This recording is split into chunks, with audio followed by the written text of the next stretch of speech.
Olá, professores, tudo bem? Hoje a gente veio aqui falar um pouquinho com vocês sobre criar a cultura do feedback. O que parece que pode ser uma coisa pesada, né? Tá enraizada como alguma coisa difícil de se fazer, difícil de lidar.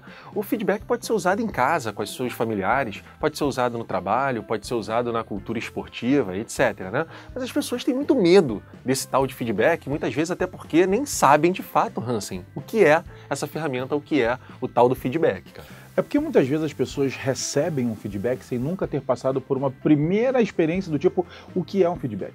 A ideia do feedback é você simplesmente ter um retorno, você receber como se fosse uma pesquisa sobre o que vem sendo feito. Mas tem um ponto interessantíssimo sobre o feedback, é que ele é independente de sentimento. Um feedback, ele não é uma demonstração de sentimento ou de raiva, ele não é uma ideia que você faça no momento de explosão. Qual é o pior momento para você dar um feedback? Quando você está com mais raiva da pessoa, que aí você muitas vezes vai exagerar e isso pode ser um problema. Então, de uma forma bastante direta, o feedback, ele é um retorno livre de sentimentos em relação a algo que vem sendo feito. Então você desempenha uma atividade ou você faz um projeto e você recebe a pesquisa de retorno, tipo o que as pessoas acharam, o que as pessoas pensam, sugestões. Então se ele passar a ser encarado de uma maneira melhor, ele pode ser extremamente positivo, mas ele tem que saber ser usado, né, Léo? Não é só saber que existe. De fato assim, o que a gente está falando aqui é que, embora isso seja usado, pode ser usado na nossa cultura de uma maneira geral, como é que a gente leva isso para dentro da sala de aula, né? No primeiro momento, acreditamos que a gente não pode então dar esse feedback para o aluno no momento que você está com raiva dele. Cara, que ele fala demais, eu tô de saco cheio desse aluno. Não é o melhor momento para você dizer isso para ele. Agora, uma coisa importante ressaltar é que se você já tem muitas coisas para dizer para um determinado aluno, é porque o tempo do feedback de repente já até passou.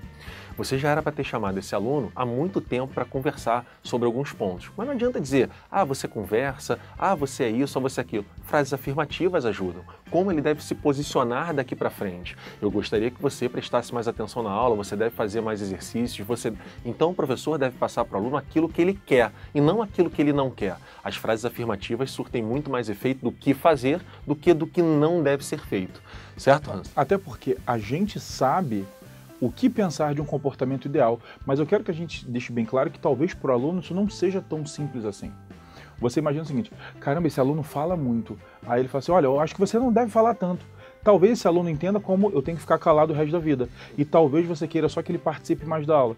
Então o que você poderia falar? Olha só, por que em vez de você conversar, por que você não tenta conversar mais com a gente? Por que você não tenta interagir com a matéria? Por que você não fala mais comigo? E aí uma coisa que é bastante importante é que não é só o tipo de afirmação que você faz, mas o tempo em que você vai fazer. A ideia de você deixar acumular. Aquele aluno fala o ano todo, aí chega em novembro você fala para ele assim, olha só, eu não vou te ajudar, eu não vou ajudar você na prova final, você vai ter que estudar sozinho, sabe por quê? Porque desde fevereiro você vem fazendo isso, e aí talvez se você tivesse tido essa conversa um pouco antes, você tivesse resultados muito melhores no final do ano. Se ele vem te incomodando desde fevereiro, por que você não teve essa conversa em março?